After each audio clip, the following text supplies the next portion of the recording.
I used to think that being left out was just something kids dealt with on the playground. But that night, sitting in my car outside a glowing art gallery, staring through a pane of glass at people who used to call me family, I learned that adults can be crueler, more subtle, more rehearsed. And that kind of rejection cuts deeper than I ever imagined. Hey there, and thanks for being here. I hope your day's been peaceful, or at least kind to your heart. Maybe through this story, you'll take away something useful, something you didn't know you needed. My name's Jack Callahan. I'm 38. I live just outside Columbus, Ohio. Ex-Army, current logistics consultant. I move things quietly, behind the scenes. That's kind of been my thing, I guess. Staying useful without needing the spotlight. At least until I realized some people prefer you invisible. My wife, Elise, is from money. Old money. Her family doesn't flaunt it in a flashy way. No Bentleys or champagne baths, but in that quiet, suffocating kind of way. Her mom, Darlene, always smiled with her mouth, never her eyes. From day one, she called me practical, which I later learned was code for beneath her daughter. I told myself I didn't care. Elise loved me, and I loved her. I figured over time Darlene would warm up, or at least stop pretending I wasn't in the room. Anyway, a few months ago, Elise mentioned this gallery dinner. Big fundraising event. Her family's name was on the committee. She said it was going to be a tight list, very curated, and I might not find it interesting. But she didn't say don't come. She just said, "You'd probably hate it, babe. But it's up to you." So I decided I'd show up. Support her. That's what husbands do. I remember driving downtown that night. I wore the navy blazer Elise once said made me look like I knew where wine came from. I even polished my shoes, the way my CO taught me years ago. Heel to toe, no shortcuts. I pulled up to the venue, this sleek, modern thing, all glass and brushed steel, and the valet gave me a look like he didn't expect a guy like me to step out of a car that clean. When I got to the door, the woman checking the list paused at my name. "Jack Callahan?" she repeated, blinking. "I'm sorry, sir, I don't see your name here." I smiled, trying to play it cool. "I'm with the Whitmores, Elise Whitmore's husband." She hesitated. "The Whitmore party is already inside. I believe it's a closed table." I laughed lightly. "Closed?" She gave me that pitying, tight-lipped look like she was sorry for me without even knowing why. I tried calling Elise. Straight to voicemail. I stood there, phone still in hand, watching through the glass as Elise laughed at something her brother said, wine glass twirling in her hand. The table was full of smiles and gold-toned laughter, except for one thing. There was an empty chair beside her. Just sitting there, waiting. I felt like someone had punched the air out of me. Not because I wasn't on the list, I could live with admin screw-ups, but because Elise knew I was coming, and she let them forget me. The security guy was already looking antsy, like I might cause a scene. I didn't. I stepped back, thanked the check-in girl, and walked to the side parking lot. I sat in the car for a while. Didn't turn the key, didn't touch the phone. Just stared at that lit-up glass box where everyone looked perfect and posed and polished. I wasn't angry. Not yet. Just hollow. Like I'd walked into a play and realized I wasn't even in the script. And then something strange happened. My phone buzzed. A calendar notification from an old project I'd buried months ago. One word. Callisto. It was the code name I'd used for the logistics contract I signed when this gallery first began construction. A quiet deal. A private funder. Anonymous by request. Me. I didn't build the gallery. Not in the architectural sense. But I'd moved every sculpture, imported every glass panel, every tile, every damn art piece from the donor circuits in Europe. I'd personally handled the customs routing. I'd signed off on the delivery of the massive sculpture that stood in the courtyard, the one Darlene called our proudest commission. That's when the irony sank in. I wasn't on the guest list, but without me, there'd be no building for them to sip champagne in. And that was the moment something inside me shifted. I opened my contacts, scrolled past Elise, past Darlene, and tapped a different name. Someone from my old network. Someone who owed me a favor. "Hey," I said when he picked up. "Still got access to the donor board backend?" He paused. "You thinking of coming out of the shadows, Jack?" "Not yet," I said, "but I'm done being erased." "And what happened next?" "Let's just say, the evening took a sharp turn. I didn't sleep that night. After I hung up the phone with Mark, my old logistics partner who now handled back-end tech for donor networks, I just sat in my truck. Engine off, parking lot almost empty, but my head felt louder than Times Square. You'd think I'd be angry. And yeah, part of me was. But mostly I felt cracked open in this slow, silent kind of way. Like something inside me had been breaking for years and I just hadn't noticed until it gave out completely. I stared back at the glowing windows of that gallery, the place they'd turned into a shrine to people who could afford to be seen. I wasn't one of them. I was never one of them. Just the guy who carried the art, signed the vendor checks, quietly built the walls. And that's what kept eating at me. Not that I'd been left out, but that they all knew I'd built it. Elise knew. Darlene definitely knew. Maybe not the full dollar amount, but she knew I'd brokered the European transport, that I'd handled the overnight shipment for the centerpiece sculpture when the original courier fell through. She knew this place ran because people like me moved in the background, making sure the lights turned on and the wine showed up on time. But she also knew something else. That I wouldn't fight back. That I'd do what I always did. Swallow my pride, laugh it off, and go home. And Elise. God. Elise. I sat there, replaying every quiet moment that should have meant something. Every time she let her mom talk down to me, and then later, in bed, whispered, "You know she doesn't mean it, right?" Every fundraiser where I stood off to the side while she schmoozed with donors and introduced me like I was some handyman who helped with shelves once. Every time I told myself this is temporary, they'll come around, she loves me. What a fool. I went home around midnight. Didn't say a word when I got in. Elise was already in bed. She didn't even ask where I'd been. The next morning, she acted like nothing happened. Made coffee. Asked if I wanted to go hiking over the weekend. Said, "You were probably right not to come last night. It got kinda stiff after the opening speeches." I stared at her across the kitchen table. She didn't even blink. That was the moment I realized she hadn't just allowed me to be excluded. She'd planned for it. She didn't want me there. She didn't want the gallery committee to know the man behind the walls was the same guy who wears Red Wing boots and doesn't care about postmodern art. I wasn't just embarrassing. I was inconvenient. I said nothing, just nodded, smiled, took my coffee and sat outside. I was done talking. That afternoon, I got the text from Mark. "You're now officially listed as founding donor number 3. Live on the site. Let me know when to update public tags." Along with it was a secure login link, admin access to the digital donor board, photo uploads, title changes, messaging templates. I stared at that screen for a long time. My finger hovered over the edit button under Whitmore Family Foundation. I didn't press it. Not yet.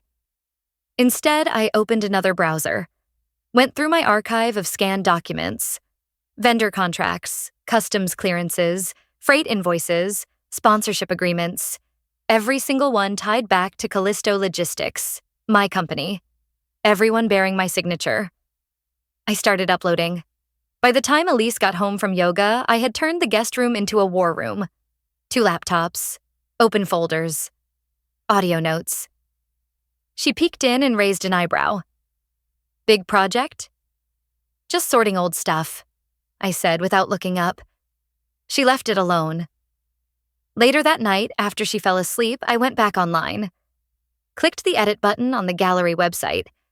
Replaced the Whitmore Foundation's profile photo with a placeholder that read, "Under review. Funding records pending verification." Then I drafted an email. Just a simple message to the gallery director. "Dear Ms. Lancaster, this is Jack Callahan. As per the signed contracts dated March 8th, 2021 and June 14th, 2021, I am the founding donor for the sculpture transport and art installation support, totaling $247,000 in direct logistical services. I have not requested recognition until now, but given recent misattributions, I'd like this updated accordingly before the next board meeting. Best, Jack Callahan. I didn't CC Elise.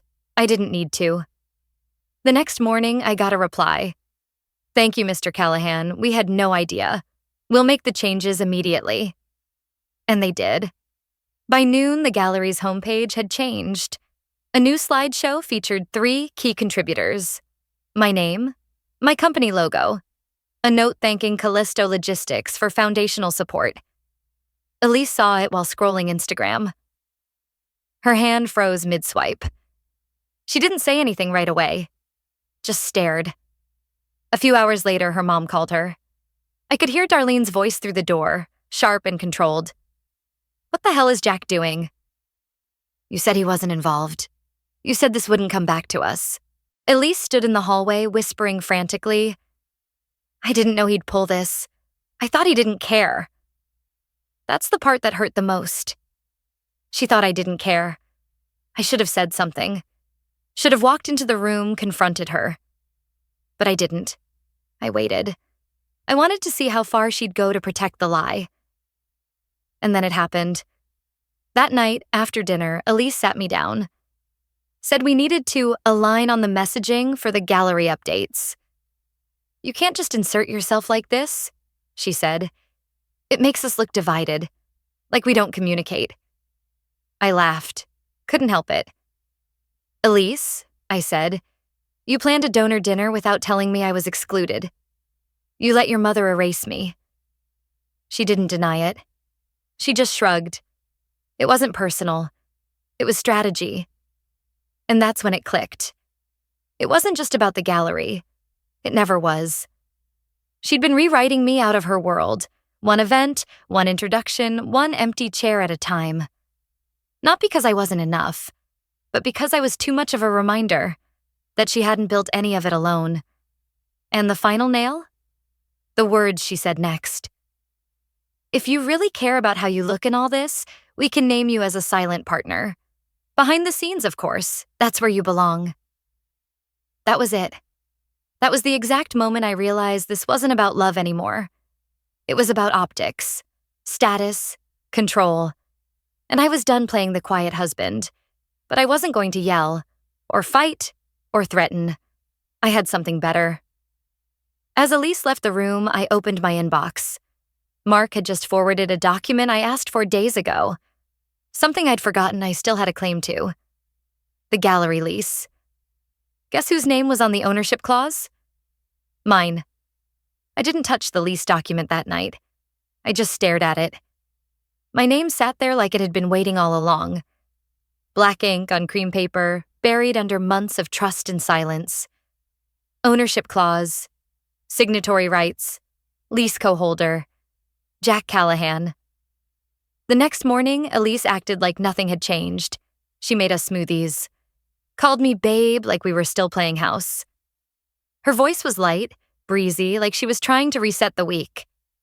But I was done pretending. I watched her move around the kitchen, laughing at a text from her sister, while I sat across the counter thinking, you really believe I'll stay quiet forever, don't you? It's strange how you can love someone and still want to walk away in the same breath. I hadn't planned revenge. That wasn't what this was. I wasn't looking to ruin her. I just wanted out. But on my terms. Not as the man who got quietly shoved aside while she climbed. Not as the +1 who disappeared from family photos, but as the one who finally said, enough. That afternoon, I stopped by the gallery. I didn't call. I didn't email. I just showed up, wearing the same jacket she said made me look too middle class for events. The woman at the front desk greeted me with a warm smile and a quiet, Mr. Callahan, we're so glad you came by. She offered me coffee. They always do once they know who you are. The gallery director, Ms. Lancaster, invited me into her office. Her tone was different this time, no longer polite, but deferential. We weren't aware you held such a significant stake in the lease, she said. I was happy to stay behind the scenes, I replied, until I realized I'd been written out of my own story. She nodded slowly. We'd like to correct that. Immediately. I told her I had no interest in public drama. I just wanted 3 things. The gallery's digital presence would reflect accurate ownership. Any future fundraising efforts would require my cosign, as per contract. And lastly, any future use of the Whitmore name would be subject to approval. She blinked. You're asking to remove the Whitmores from the donor title? No, I said. I'm asking that it reflects what's true. Elise contributed, socially. I paid the bills. There was a pause.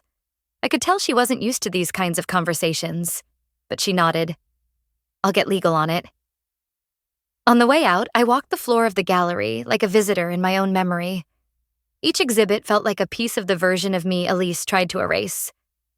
I stopped in front of the sculpture I'd flown in from Milan, the one that arrived with a cracked base. I'd stayed up 2 nights overseeing the restoration. There was a plaque under it. Donated by the Whitmore family. I took a photo. I'd be changing that.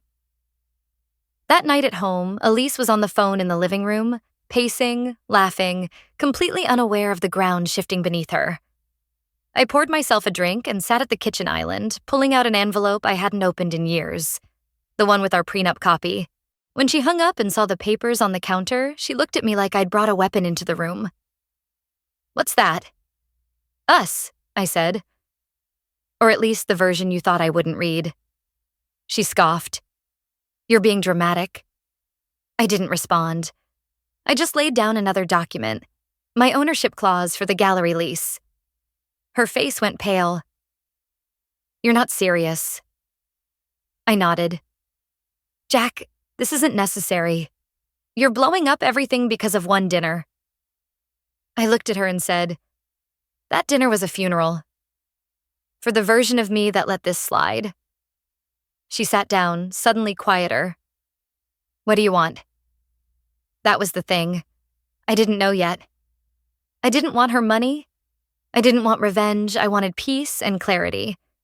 And for once, my own name on the things I built. But I wasn't ready to say that out loud. Not yet. I left the papers there, walked out and drove for hours, nowhere in particular. Just kept moving. Eventually, I ended up at my brother's garage 2 towns over. He used to be a mechanic before his knees gave out.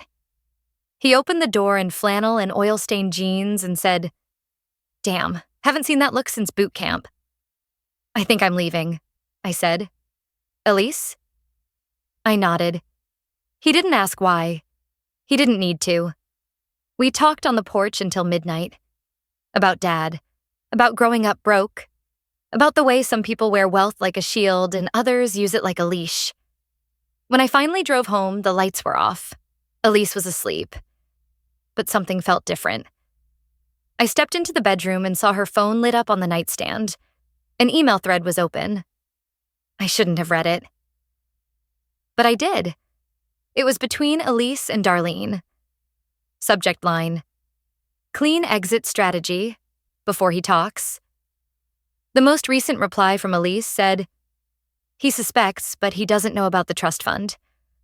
I can move it before filing. I just need to buy 2 more weeks. I froze. That wasn't just betrayal. That was calculated sabotage. I felt like I was watching myself from above, watching the man who had carried her dreams, shielded her name, financed her spotlight, now being mapped out like a legal inconvenience. And in that moment, I knew. It wasn't about justice anymore. It was war. That night, I didn't sleep. Again. I sat in my truck in the driveway with the engine off, my phone screen still glowing, showing Elise's email. He suspects, but he doesn't know about the trust fund. Trust fund? What trust fund? I'd spent years thinking the only thing Elise inherited from Darlene was coldness and a talent for curated silence. Turns out, she'd also inherited a multi-million-dollar trust. And somehow, I was never told. I wasn't angry. Not in the shouting, throwing things way. I was calm, focused. I'd moved military shipments through war zones with less clarity than I had in that moment. Elise thought this was still her story. She thought I was still a footnote. She had no idea I was already on the last page, writing the ending she didn't see coming. The next morning, I poured myself a black coffee and sat at the kitchen table. Elise walked in wearing that fake casual face she always wore when she wanted something. She said, "Hey, about that gallery thing. Maybe we should just let it go. I talked to my mom and—" I cut her off. "Elise, when were you going to tell me about the trust?" Her body went stiff. Just slightly, but I noticed. "What trust?" I slid my phone across the table. Open email. Full screen. No escape. She didn't reach for it. She didn't even blink. "You read my email?" she said, like that was the real crime. "No," I said. "I read your plan." Her jaw clenched. "You misunderstood." "No, Elise," I said. "I finally understood." I stood up and left the room without another word. I didn't need to argue. I already had what I needed. Because here's the thing no one ever tells you about marriage and money. It's not the dollars that matter. It's the signatures. The paper trail. And Elise had forgotten something. Months before the gallery lease was finalized, I'd helped her open her boutique line. She was terrified. New business, first time leading anything. So I offered to co-sign the investment agreement. Not just as a husband, as an investor. She didn't want it to be ours. She wanted to do it on her own. So I structured it as equity, with a clause that said in the event of dissolution, business or marriage, the controlling interest would default to the largest contributing party. Guess who that was? Yeah, me. But I never used it. Never brought it up. Never even opened the folder once we launched. Until now. That day, I went into my office, pulled out the file, and took it straight to my lawyer. A quiet man named Avery who owed me a favor after I helped his brother get out of a nasty customs mess years ago. He read the papers slowly. When he finished, he looked up and said, "She doesn't know she gave you this much power, does she?" "Nope." He tapped the document once. "You want to play this quiet or loud?" I thought about it for a second. Let's start quiet, but if she pushes, I want her to hear it in surround sound. He smiled. My favorite kind of work. I left his office with copies of everything and a plan that didn't require yelling or drama, just patience. Meanwhile, Elise was unraveling. She must have figured out I wasn't bluffing, that I'd found the thread she'd been hoping I'd never pull. She started being nice. Too nice. Homemade dinners, foot rubs. "I've been thinking about a trip, just the two of us." It was insulting, really. I went along with it. Played the part. But every night I checked the transfer logs for the boutique's vendor accounts. Every night I saw her trying to shift ownership bit by bit, changing primary contacts, redirecting invoices. She didn't know I was already intercepting them. She didn't know I had a digital copy of the contract uploaded to every major vendor's portal with a flagged note. Change of control prohibited without investor consent. She didn't know I was 3 steps ahead. And then came the final straw. Friday afternoon, I got an alert from the gallery's back-end system. The name on the central donor panel, the one mounted in bronze in the front atrium, had just been updated. From the Whitmore Family Foundation to the Whitmore Legacy Trust. Elise had used her secret fund to rename my gallery. Without permission. I stared at that screen for a full minute. Then I called Avery. Switched to loud. The next day was the unveiling ceremony for the gallery's new season, a big splashy event, press included. Elise was already there when I arrived. She wore white. Of course she did. Always the image of grace. People were sipping wine, taking photos in front of the new bronze panel. She was smiling like she'd earned every inch of it. I walked in and straight past security. The director spotted me and looked nervous, but didn't stop me. I tapped the microphone stand by the podium. The sound cut through the chatter. "Hi," I said into the mic. "Sorry to interrupt. I just wanted to say thank you to the Whitmore family for hosting this event in a gallery they do not own, under a name they do not have permission to use, funded by a trust they tried to hide, and built by a man they forgot to invite to dinner. Silence. Dead silence. Elise looked like someone had pulled the air out of her body. Darlene? She just stared at me, cold and unreadable. She still didn't get it. But the director did. She stepped forward and said, "Mr. Callahan, do we need to pause the event?" I looked around the room. All eyes on me. No more shadows, no more behind the scenes. "Not at all," I said. "I just wanted to remind everyone that when you build something brick by brick, you get to decide whose name goes on the wall." I turned and walked out. And right before I pushed open the door, my phone buzzed. New email. From Avery. Subject: urgent, ownership violation confirmed. "We just got confirmation. Elise forged your signature on the boutique sale last month. Full documentation attached." I froze, because that changed everything. Now it wasn't just betrayal. It was a crime. I didn't react right away. When that email came in, the one from my lawyer with the forged signature, I just stood there, frozen under the gallery's glass awning, watching my own name blinking back at me from a PDF I never signed. The noise of the crowd behind me felt far away, like static behind glass. My hands weren't shaking, but something deeper inside me had gone still. She didn't just lie. She didn't just hide. She crossed a line. Cold, deliberate, and illegal. And she did it with my name. I got into my truck and drove straight to Avery's office. No music, no thinking, just forward. He didn't say much when I handed him my phone. Just opened the document again, pointed at the signature. "This one's from a scanned contract you signed 3 years ago. They lifted it, cropped it, and used it here." "You can prove that?" I asked. He nodded. "Already flagged it with the notary database. Timestamp doesn't match. Watermark's wrong. This is textbook fraud." I sat back. "So what happens now?" Avery leaned forward. "You want to press charges?" It was a simple question, but it landed heavy. Because this wasn't just Elise screwing me over. This was someone I loved forging my name behind my back. To cheat me out of something we built together. It wasn't about money anymore. It was about identity, respect, truth. And I was done letting people write over me. "Yeah," I said. "Do it." What followed was not explosive. No sirens, no courtroom drama, just quiet paperwork, a calm series of filings. But the impact hit fast. The next week, Elise showed up at my office. No call, no warning. Just walked in wearing that same white coat she wore at the gallery. Her face pale, voice tight. "You filed fraud charges?" she asked, not even trying to soften it. "I did," I said. "Because you committed fraud." Her jaw clenched. "You think I meant to hurt you?" "I think you meant to erase me," I said. She took a breath like she wanted to scream but knew she couldn't. "It'll ruin me," she whispered. I didn't flinch.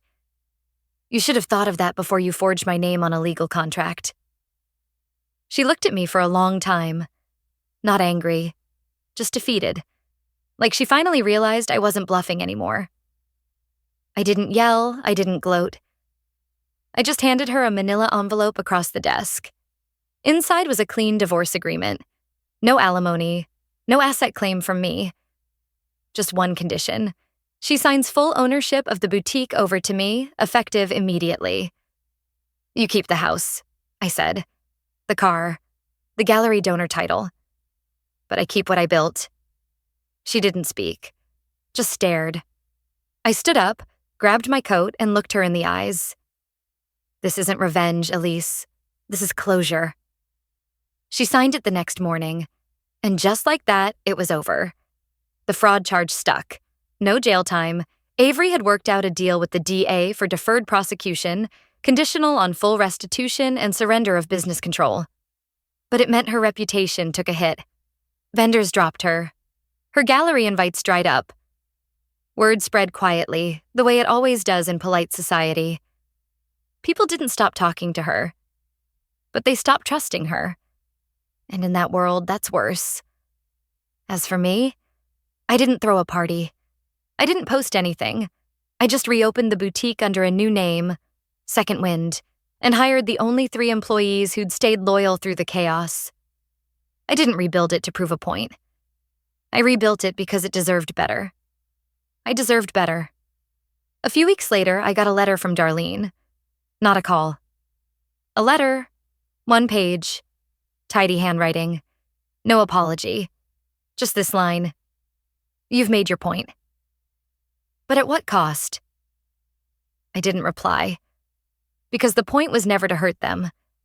The point was to stop hurting myself. You can't keep showing up for people who keep locking the door behind you. You can't keep lending your strength to people who only see you as scaffolding. Eventually, you have to ask yourself, if they never saw me when I was lifting them up, what makes me think they'll see me when I fall? I don't regret the years I gave. I regret waiting so long to take them back. So if you're still here, thanks for listening. And if you've ever been in a place where someone made you feel invisible, just know, it's never too late to reclaim the pen and start writing your part of the story again. And hey, if you've got a story like this, something that still sits in your chest like a stone, drop it in the comments. Or just say hi. I read every single one. And if you want to stick around, hit subscribe. No pressure. Just people. Being real. Telling the truth. One quiet victory at a time.